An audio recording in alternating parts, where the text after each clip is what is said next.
Big crash that occurred in a very busy Hoboken Terminal occurred today involving number 1614 on the Pascack Valley line. So far, 100 people has been reported injured, and there's one confirmed fatality. I've actually caught some of the survivors. Have a listen.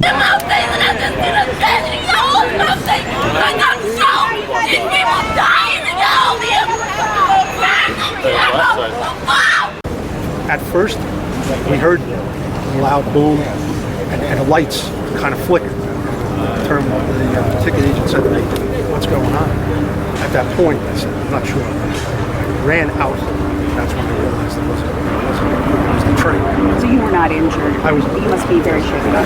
Well, I really tried to keep a cool head and help folks, because there were folks that obviously in a situation like that, there's a lot of chaos. People don't know what to do. They don't know where to go. When there were folks coming off limping, and I'm telling these folks, come into the waiting area and sit on these benches. Sit. Folks will come to help you. Just go sit. And then of course I tried my best. People are curious, and I at least I felt myself. This doesn't look good. This ceiling's half hanging down. Folks shouldn't be going towards the. People need to get away. And then finally the police just converged. They were there quickly. Folks got there quickly, and they started to do what they could. Did you see the rescues being done? Yeah. How many people did you see? I mean, I can't give you a number. There were just people. There were just a lot of people, and then they as the emergency folks got here and the police got here and folks started getting here, they got order and they took the injured folks. The more severely injured, obviously, were assisted first. And the folks, as you went down the line, I helped the man. He was basically wandering around. He appeared to have a back injury. I sat him down. I said, "I think it's best that you just sit here, don't move." I gave him this shirt because he was shivering, from whatever.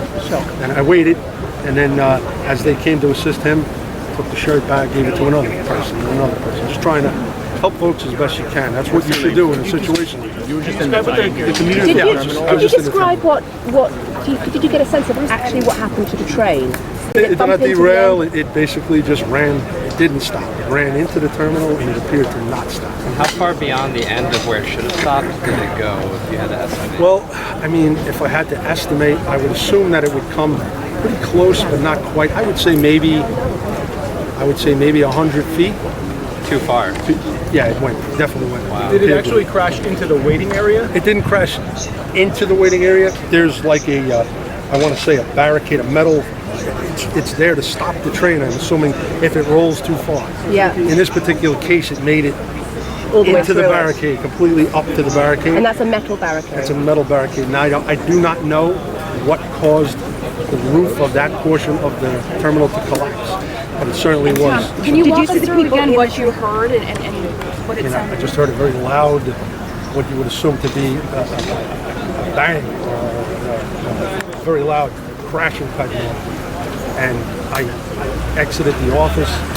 Folks were running in the opposite direction, obviously screaming. Dozens of first responders also rushed to the site. K-9 units are being brought in to confirm that it was not an intentional activity, but rather an accident. The busy terminal is used by daily commuters via New Jersey Transit, Port Authority, as well as the Hudson Bergen Light Rail. Commuters and all those concerned are suggested to call the New Jersey Transit Emergency Information Hotline at 855-336-1774. From Hoboken, I'm Jeanette Josu, Hudson County View, the eye of the community.